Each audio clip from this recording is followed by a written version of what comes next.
পৰহি এইগিলা ভাঙা চিঙা যাব চব সেইকাৰণে আজি এই লাও বুলি পেলাই এটা লাও লৈ যাওঁ ভাইজানক ক'লোঁ লাও এটা দি আৰু পৰহি গোটেই উচ্ছেদ কৰি দিব এইগিলা ইমান ধুনীয়াকৈ খেতিখিনি কৰিছিল বেচেৰাটোৱে আজি এতিয়া এই লাওৱে গুচি যাব আৰু লাওৰ চাং ঘৰ দুৱাৰ মানুহৰ যত যি আছে এনেকুৱা অৱস্থা কৰি পেলাইছে চাচোন মানুহ কিমান কষ্ট কৰি খেতিখিনি কৰিছিল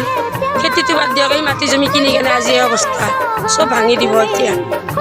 এনেকুৱা হৈ গৈছে এই বড়ো গাঁৱৰ মানে অৱস্থা এইটো হৈছে মেডি মাটিও ভাঙে নেকি আমি জানা নাছিলোঁ মেডি মাটি যদি উচ্ছেদ কৰে কি কৰিব ওলাইছে ইনচানে এই লাওৰ খেতি কৰি বেচেৰাটো ইমান কষ্ট কৰিলে এতিয়া এই কথা তুমি যেইকেইটা আছে এইকেইটা বিক্ৰীয়ে কৰি দিয়া উপায় নাই গমাইছে না এই লাওটো মোক দিলে ইনচান ভাইয়ে এটা হাঁহি মাৰি দিয়া